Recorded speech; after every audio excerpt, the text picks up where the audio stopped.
distributed file system.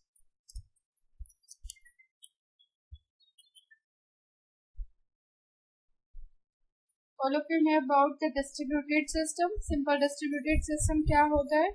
A system in which there are multiple nodes which are connected over the network, and all these nodes have their own subset of resources, but they can share their data with each other. यानी कि distributed system में जितनी भी आपके nodes होती है उन सबके पास अपने रिसोर्सेज अवेलेबल होते हैं, but how they communicate with each other, they can communicate with each other by sharing their resources और by sharing their data with each other, clear, in the form of message passing. जो communication मैंने आपको बताया था distributed system में किस form में होता है, मैसेज पासिंग के फॉर्म में, यानी कि जो मैसेजेस हैं वो सेंड किए जाते हैं from one node to the next over the network. Clear? That is what the distributed system. Now, what is the distributed file system?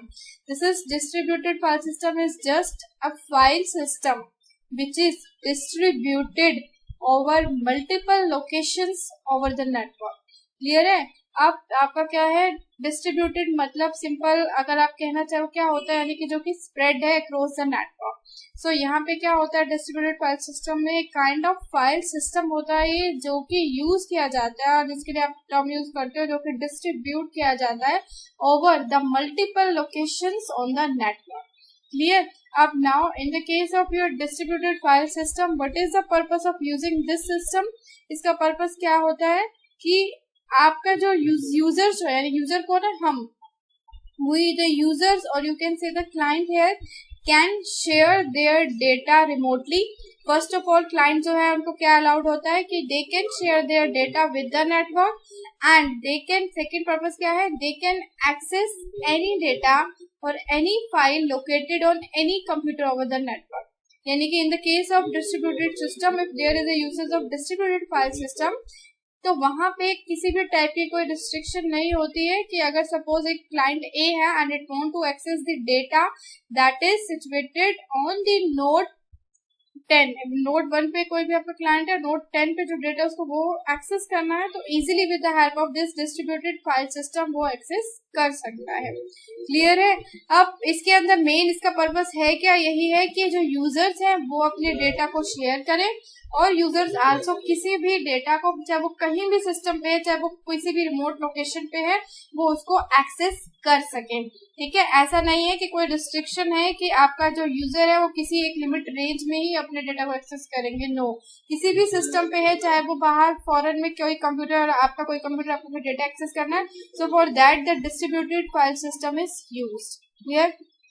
So this is the main motive of this using this distributed file system कि जो आपके users हैं वो data share भी कर सके अपना data और वो डेटा को एक्सेस भी कर सके जो कि एक डिस्ट्रीब्यूटेड फाइल सिस्टम में प्रेजेंट है. Now to implement this concept it uses what? It uses a type of common file system. Why the term here common? Common क्यों यूज किया है? क्योंकि common आपको पता है common मतलब कि जिसको कोई भी यूज कर सकता है, यानी कि ऐसा नहीं है कि कुछ स्पेसिफिक यूजर्स उसे यूज करेंगे. ऑल द यूजर्स जो एक डिस्ट्रीब्यूटेड सिस्टम में कनेक्टेड है वो ऑल यूजर्स उस फाइल सिस्टम को यूज कर सकते हैं. Clear? So to implement this system it uses a common file system जहाँ पे कि आपकी सभी फाइल्स सिचुएटेड होंगी और वो फाइल्स कितने भी यूजर्स कोई भी यूजर एक्सेस कर पाएगा. क्लियर है? So this is the purpose. First of all what is the distributed system. अब इसमें एक एग्जांपल अगर मैं देती हूँ, सपोज मैंने क्या कर दिया, एक कॉमन डॉक्यूमेंट बना दी सिनॉप्सिस की, common synopsis document. Clear? For 7th B. और मैं आपसे कहती हूँ कि आप क्या करोगे, इसी डॉक्यूमेंट के अंदर अपने डॉक्यूमेंट को सेंड करोगे तो उस कॉमन सिनॉप्सिस डॉक्यूमेंट में क्या होगा, आपकी क्लास के 50 स्टूडेंट्स की जो फाइल्स है जो सिनॉप्सिस है वो आ जाएंगी मेरे पास. अब इसमें डिस्ट्रीब्यूटेड कंसेप्ट कैसे अप्लाई होगा? फर्स्ट ऑफ ऑल कि मैंने क्या किया, कॉमन सिनॉप्सिस डॉक्यूमेंट बना दी. क्यों बनाई? ताकि उसमें जितने भी नंबर ऑफ यूजर्स है यानी कि जितने भी आपके क्लास के स्टूडेंट्स हैं वो क्या कर सके, अपनी फाइल को वहां पे सेंड कर सके. तो जैसे ही आप सबने अपनी फाइल को वहां पे सेंड कर दिया, यानी कि फर्स्ट ऑफ ऑल जो मोटिव अभी बताया था कि user can share their data with the network, यानी कि आप सबने क्या किया, अपनी फाइल्स को, अपने डॉक्यूमेंट्स को, अपने सिनॉप्सिस को सिनॉप्सिस कॉमन सिनॉप्सिस सिस्टम में सेंड कर दिया। अब अगर आप में से कोई भी स्टूडेंट एक दूसरे की सिनॉप्सिस देखना चाहता है, you can access that synopsis कि उन्होंने कैसे फॉर्म किया है, मैंने कैसे बनाया, क्या डिफरेंसेस है। तो आप क्या कर सकते हो, with the help of permission of this distributed file system, यानी कि अगर मैं आपको परमिशन देती हूँ कि आप में से कोई भी एक दूसरे की फाइल चेक कर सकता है from that common synopsis document, तो वो आप क्या कर सकते हो, इजीली एक्सेस कर सकते हो। तो इसी तरह से डिस्ट्रीब्यूटेड फाइल सिस्टम है कि एक कॉमन फाइल सिस्टम होता है जहां पे कि यूजर अपनी फाइल सेंड भी करते हैं और जहां से यूजर अपनी फाइल, किसी भी फाइल को एक्सेस भी करते हैं। क्लियर है? तो मेन मोटिव इसका यही होता है कि सबको जो भी फाइल उन्हें चाहिए वो उनको प्रोवाइड करवानी। क्लियर? तो distributed file system is what, as the name suggests, it is a file system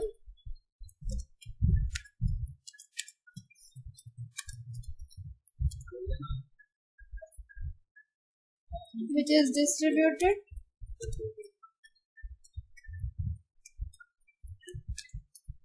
over multiple locations.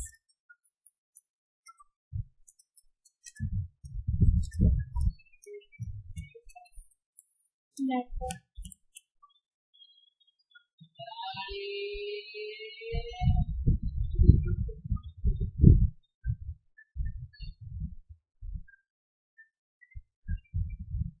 Here now, what is the purpose, aim of this distributed system? First of all,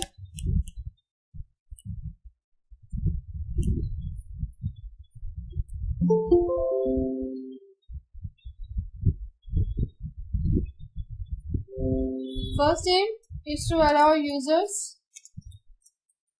to access various files located on any computer, you can say on any node over the network. Second aim क्या है इसका, to allow the users to share your files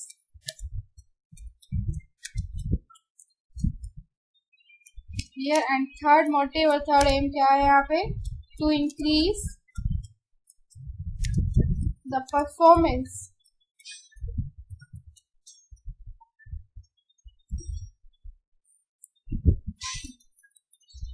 of a distributed system.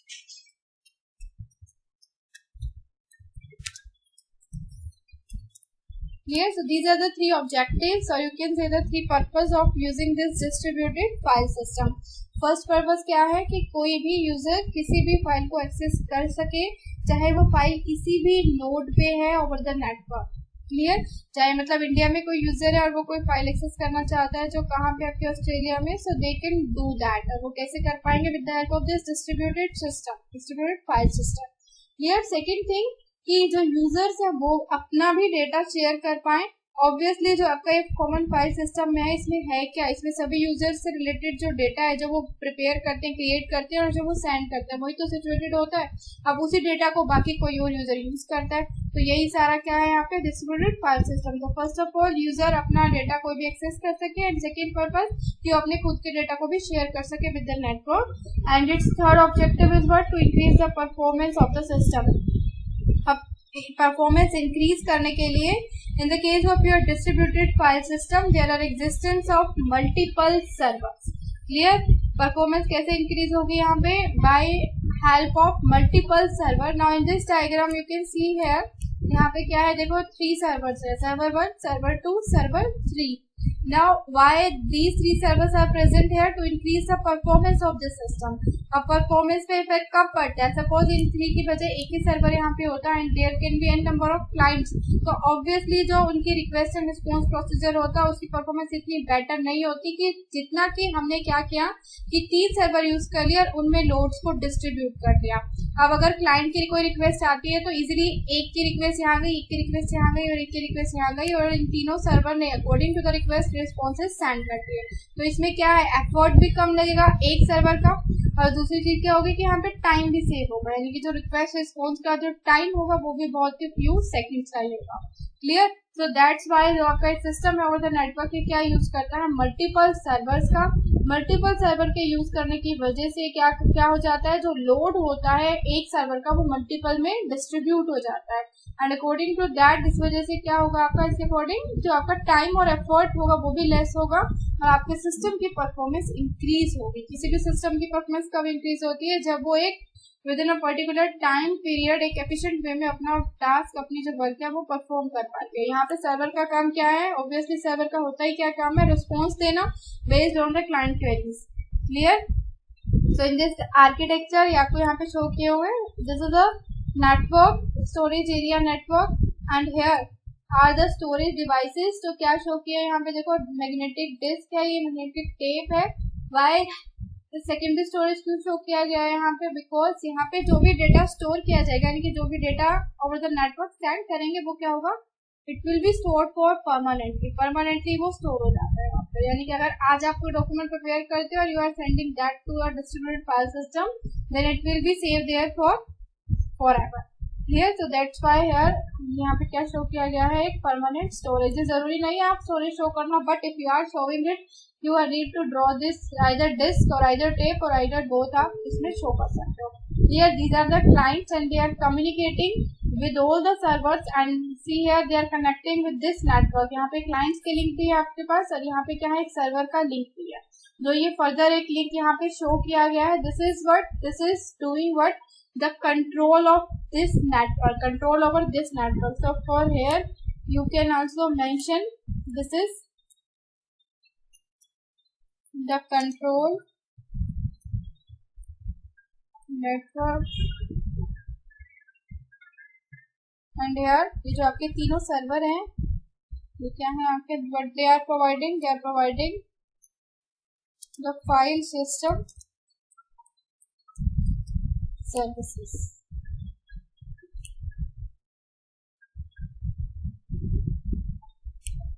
Clear?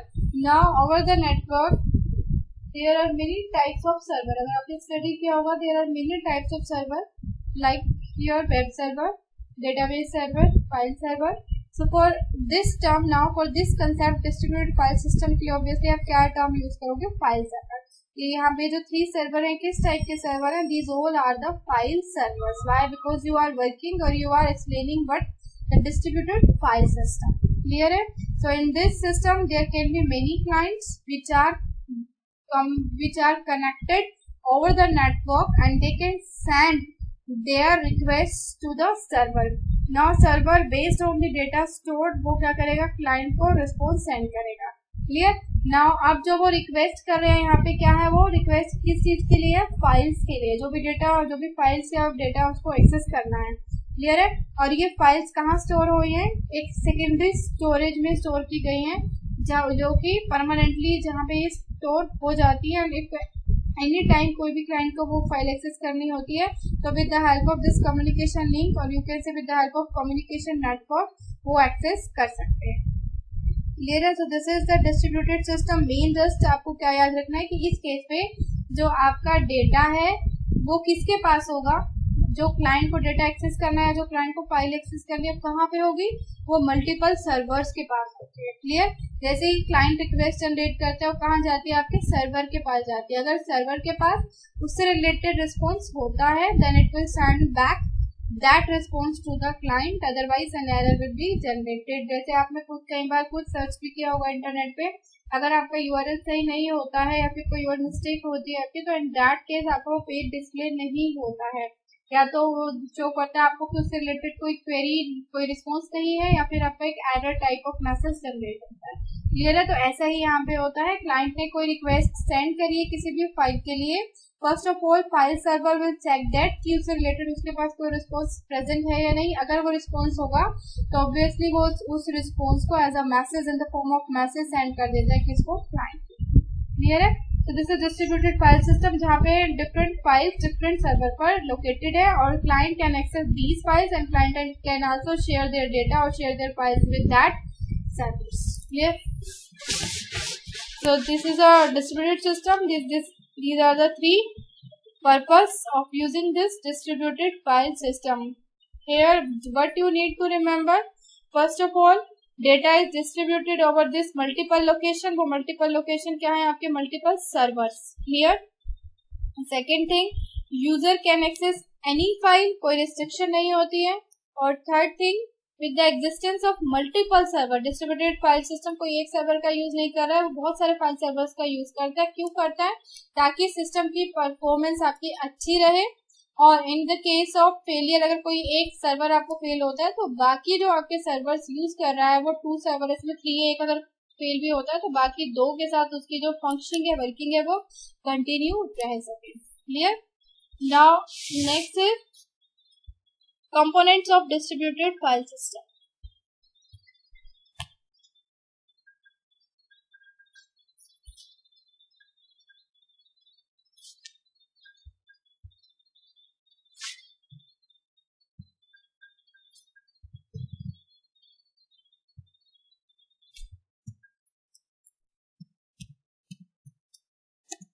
Components of DFS.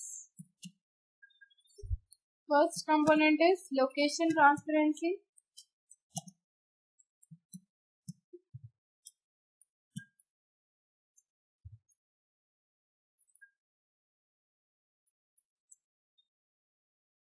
And its second component is redundancy.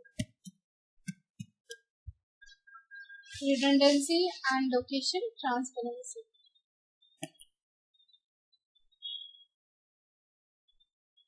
These are the 2 components of any distributed file system. Now, what is location transparency? First of all, what is the meaning of transparency? Transparent अगर हम word term use करते हैं तो उसका मतलब क्या होता है? In this case, in the distributed system, मैंने आपको पहले भी बताया था, जो उसका अपने characteristic study किए थे कि जो आपका distributed आर्किटेक्चर इम्प्लीमेंटेशन होती है that is transparent from the users. यानी कि यूजर को ना, हम जो भी क्लाइंट है, हम रिक्वेस्ट सेंड करते हैं, हम जस्ट यूआरएल टाइप करते हैं, अकॉर्डिंग टू दैट हमको रिस्पॉन्स मिलता है. बट वो रिस्पॉन्स कहाँ से आया है, कौन से सिस्टम से आया है, किस तरह से आपका जो डिस्ट्रीब्यूटेड सिस्टम इम्प्लीमेंट किया गया है, वो सब हमें नहीं पता. वो सब हमसे क्या है, ट्रांसपेरेंट है, यानी कि हमसे हाइड है. तो ट्रांसपेरेंसी मतलब कि अगर किसी भी टर्म से रिलेट कर रहा है तो it means that is hidden from the user. Clear? तो यहाँ पे क्या है आपका location transparency. Location transparency simply है कि आप जो भी क्लाइंट कोई भी फाइल को रिक्वेस्ट कर रहा है, उसकी लोकेशन से उसको कोई मतलब नहीं पता उसको कि उसकी लोकेशन कहाँ है, वो किस नोड पे है ओवर द नेटवर्क. जस्ट उसको कैसे पता लगता है, वो कैसे अचीव होती है, ये with the help of name space. अब आपको अगर कोई फाइल एक्सेस करनी है तो ऐसा तो नहीं है ना, आपको उसकी लोकेशन भी नहीं पता और आपको उसके बारे में कोई इन्फॉर्मेशन ही नहीं है. तो अगर नहीं होगी कोई इन्फॉर्मेशन तो आप कैसे उसको एक्सेस करोगे? So to solve this problem what this system uses the name space. Name space क्या होता है? Which is used to identify uniquely each object over the network. Namespace क्यों यूज किया जाता है कि जितने भी आपके नेटवर्क के ऑब्जेक्ट्स है वो उनकी एक आइडेंटिफिकेशन होती है, वो उनका एक नेम होता है जिसकी हेल्प से आप उसको एक्सेस कर सकते हो. जैसे सपोज मेरे पास सिनॉप्सिस आप लोग सेंड करोगे तो आप उसमें एक अपने आइडेंटिफिकेशन दोगे, आपका नेम एंड रोल नंबर, जिसकी हेल्प से मुझे पता लगेगा कि हाँ this synopsis is send by this student.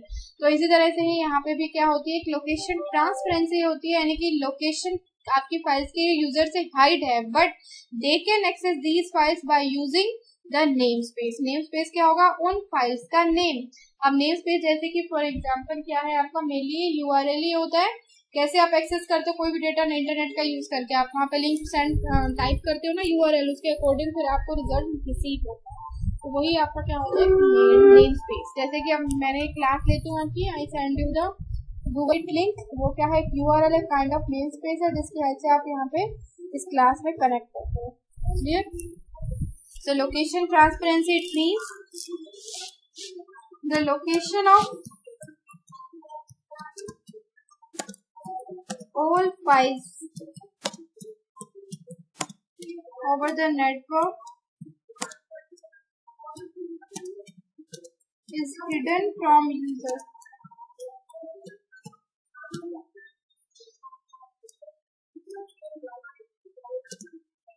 Clear?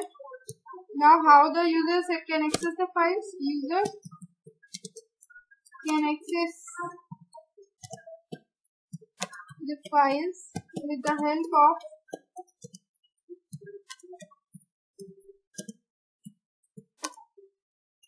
namespace.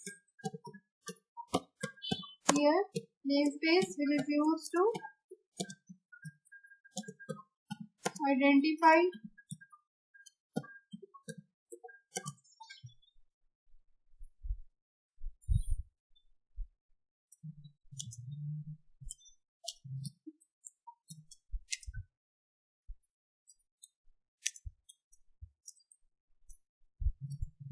so this is the first component location transparency, जिसमें कि यूजर के लिए नेम स्पेस प्रोवाइड किया जाता है और नेम स्पेस की हेल्प से यूजर अपने डेटा को एक्सेस कर सकते हैं, बट वो फाइल उनकी कहाँ है वो इन्फॉर्मेशन उनको देना नेसेसरी नहीं होता। Here now second component is the redundancy. Redundancy मतलब क्लास 7 से but is redundancy in subject DBMS। I think you studied about this term redundant data. You use there the concept of normalization to remove this redundancy problem in your database. What is redundancy? 7.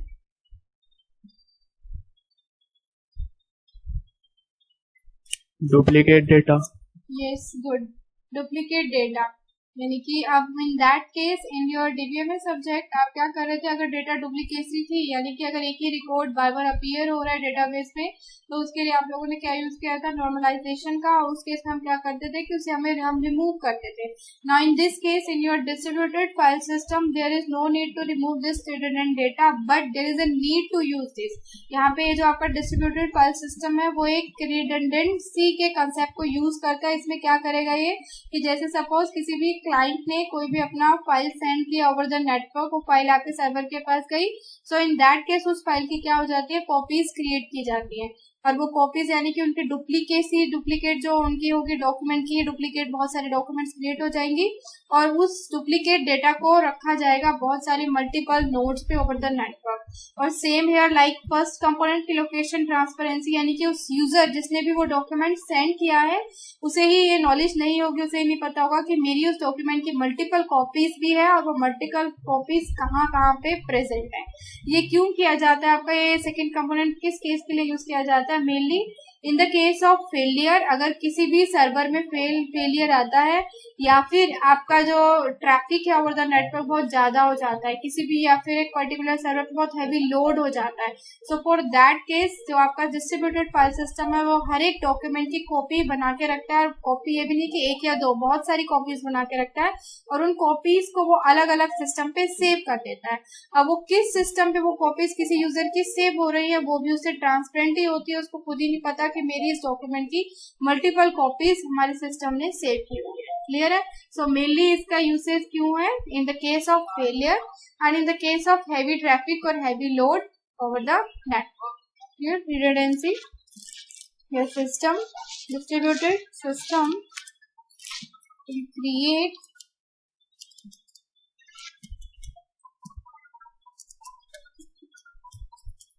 multiple copies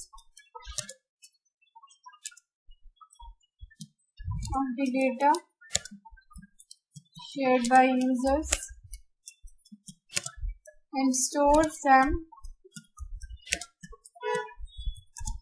on multiple locations.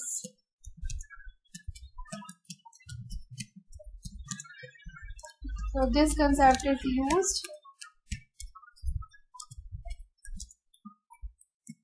in case of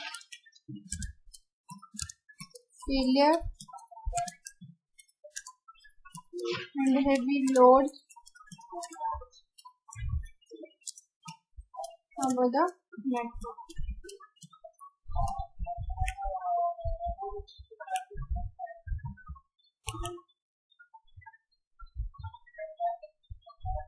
Yes, so these are the two components of DFS: location transparency achieved through namespace and redundancy that is achieved through, ये भी note करो, it is also achieved through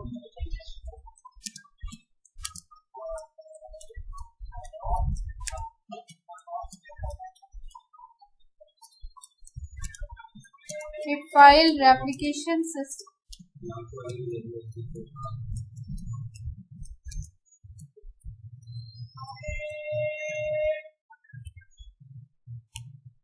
Clear? So next here the working of DFS. Now how does this DFS system work, or you can say how can it be implemented? Here, first of all, remember that some important point about it. The DFS system, first thing, it make use of the namespaces. Clear? Second thing,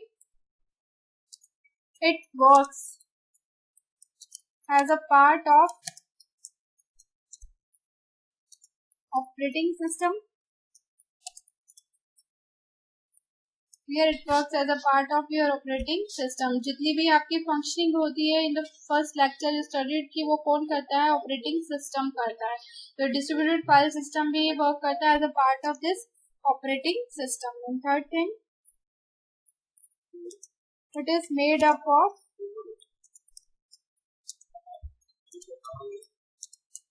a collection of multiple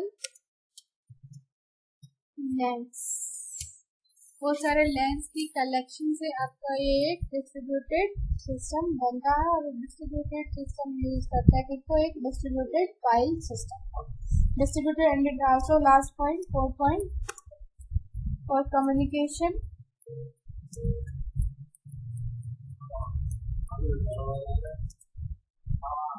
It uses a common file system.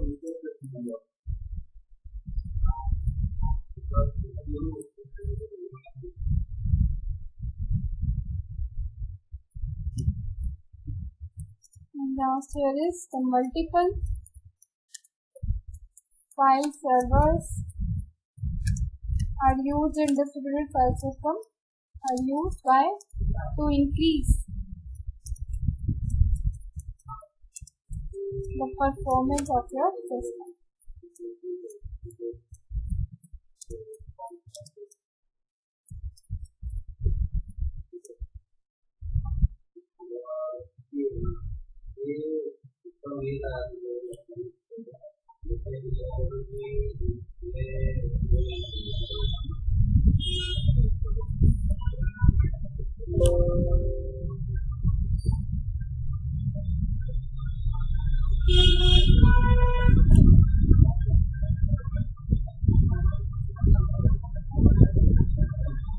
So these are the important points that you need to remember for your DFS. अगर आपको DFS के बारे में ये points पता होगा तो easily आप अपने एग्जाम में बता सकते हो. अगर पढ़ के भी नहीं जाते तो भी अगर तुम्हें ये पता है कि हाँ ये इससे रिलेटेड पॉइंट्स है तो इजीली आप इसको फॉर 10 मार्क्स एक्सप्लेन कर सकते हो.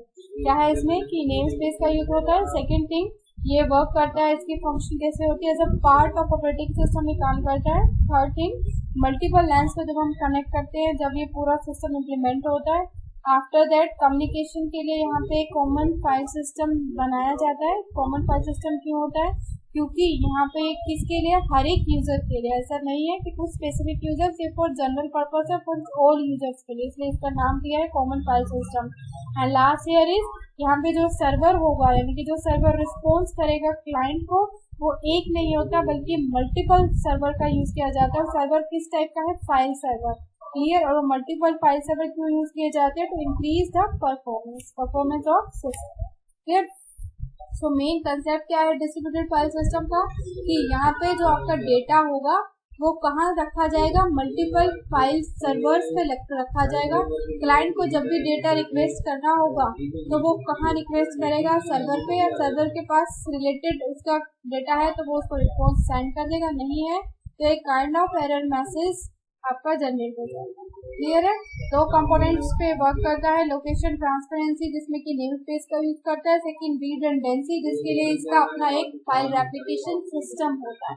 और ये फाइल एप्लीकेशन सिस्टम किस लिए होता है, कि ताकि अगर कभी फेलियर भी आ जाता है या कुछ हैवी ट्रैफिक भी हो जाता है तो भी सिस्टम अपने वर्किंग को कंटिन्यू रख सकता है. Clear.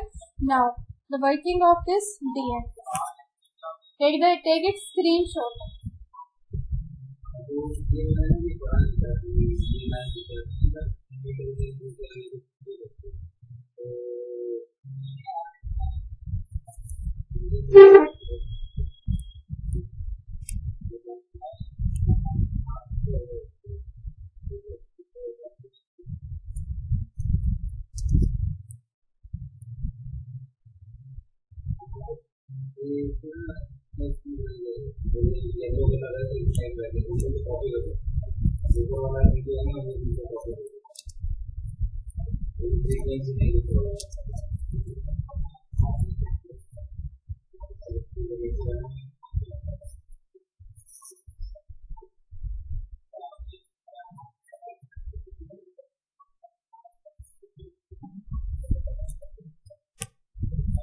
Working of DFS, there are two ways by which this DFS concept can be implemented. The first way is standalone DFS namespace.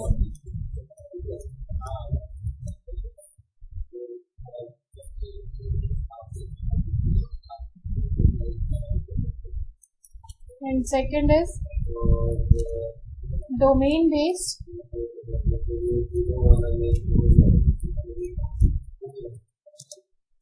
DFS namespace.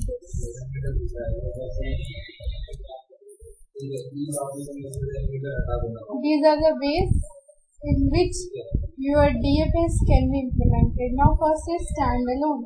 Standalone simple है, standalone का term आप सबको पता है, that is for standalone applications जो होती है जो एक पर्टिकुलर एक ही सिस्टम तक लिमिटेड होती है. जैसे कि आपका ये डेस्कटॉप है, ये क्या है, type of your stand-alone system है.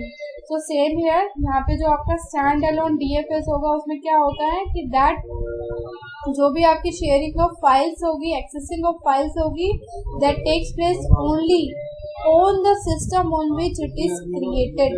यानी कि अगर आप कोई एक फाइल सिस्टम क्रिएट कर रहे हो और आपने अपने लैपटॉप पे वो क्रिएट किया है, तो वो जो फाइल सिस्टम होगा वो आपके लैपटॉप तक ही लिमिटेड होगा.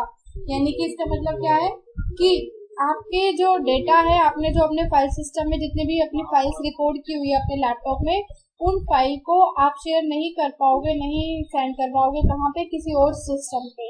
बट जो यूजर्स है, जैसे सपोज अभी एट प्रेजेंट आप उस फाइल सिस्टम का यूज कर रहे हैं, अपना वर्क कर रहे हैं, आपने वर्क कंप्लीट कर लिया, देन आफ्टर आपके बाद अगर किसी और को यूज करना तो इजीली उस सिस्टम पे ही कर सकता है. ऐसा नहीं है कि वो आपके क्लास का ही, वो क्लासमेट ही है आपके, कि वो अपने घर पे, आप अपने घर पे, तो आप दोनों को यूज करो. नो, अगर किसी क्लासमेट को आपको आपके सिस्टम की फाइल सिस्टम को यूज करना होगा तो for that they need to come to your place और उसके बाद ही वो उसको यूज कर पाएंगे. क्लियर है? तो स्टैंड अलोन DFS क्या है ये भी पूरा फाइल सिस्टम है, डिस्ट्रीब्यूटेड फाइल सिस्टम. उसमें भी आपकी बहुत सारी फाइल्स होंगी, बट ये कहाँ यूज किया जा सकता है, ओनली जस्ट जहाँ पे ये क्रिएट हुआ है, यानी कि जहाँ पे इसकी रूट है जस्ट वहीं पे ही वो यूज किया जा सकता है. इसके अलावा और कहीं और किसी सिस्टम पे इसको हम यूज नहीं कर सकते. वो होता है स्टैंड अलोन. स्टैंड अलोन मिलिए आपका नहीं यूज में होता है इसका, क्योंकि लिमिटेड यूसेज है इसका. यहाँ पे डेटा जो है वो रिमोटली नहीं आपका मेनली एक्सेस किया जा सकता. और सेकेंड थिंग कि अगर कभी फॉल्ट आता है या फिर कोई फेलियर आता है तो ये उस टाइम पे भी वर्क नहीं कर पाता. It does not have the fault tolerance power. Clear? So that's why this system is not use stand alone system. क्यों? क्योंकि एक तो इनकी लिमिटेड यूसेज है कि जिस सिस्टम पे क्रिएट होती है, जहाँ पर भी इसकी DFS रूट होती है, जस्ट वहीं पे इसको हम यूज कर सकते हैं, अदरवाइज किसी और प्लेस पर यूज नहीं कर सकते. सेकेंड थिंग कि अगर फेलियर आता है या फॉल्ट आता है तो उसको भी हैंडल करने की कैपेबिलिटी इसके अंदर नहीं होती है. क्लियर है? सेकेंड है आपका डोमेन बेस्ड. डोमेन बेस्ड क्या है, जो अभी मैंने आपको स्टार्टिंग में बताया था इंट्रोडक्शन टू DFS में, वही आपका सारा डोमेन बेस्ड सिस्टम है वो, जिसमें क्या होता है, it always maintain a active directory. Active directory को मेंटेन करता है. उस डायरेक्टरी के अंदर आपकी DFS की कॉन्फ़िगरेशन होती है. And it also contains the all namespaces with the help of which user can access the files. Clear है? डोमेन बेस्ड क्या है, जिसकी हेल्प से कोई भी यूजर चाहे वो कहीं भी हो वो किसी भी फाइल को एक्सेस कर सकता है. यानी कि सपोज अगर आप यहाँ पे हो, इंडिया में हो, then you want to access any file from USA, तो आप with the help of this domain based system उसको कर सकते हो. Simply but you just need to know about the URL related to that files. ठीक है? उसकी help से, नेम स्पेस की हेल्प से आप इजीली उसको एक्सेस कर लोगे. आपका यही डोमेन बेस्ड का यूज किया जाता है. क्यों? क्योंकि एक तो इसमें फॉल्ट टॉलरेंस पावर होती है. सेकेंड, फेलियर भी अगर आता है तो भी ये वर्क कर पाता है, कंटिन्यू कर सकता है अपने वर्किंग को.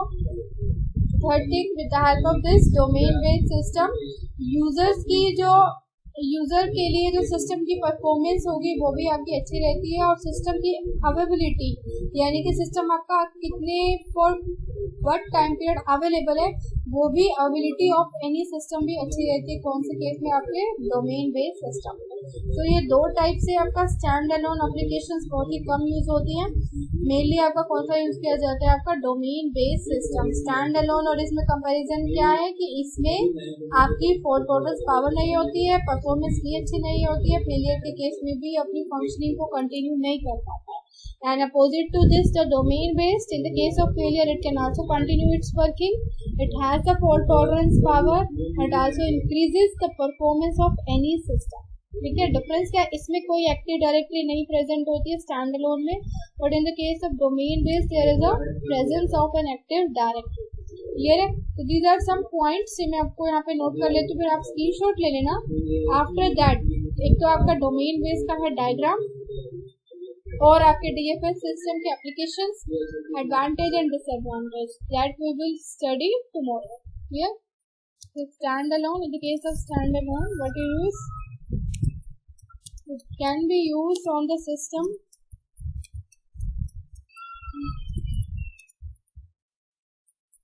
on which it is created.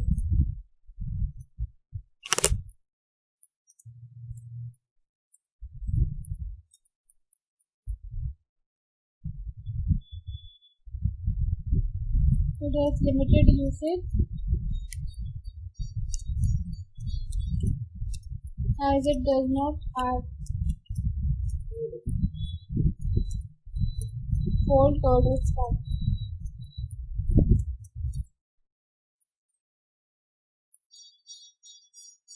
Here in the domain space,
here with the help of namespace, user can access all the file and it is used to increase the system performance, and secondly, and it has the fault tolerance power.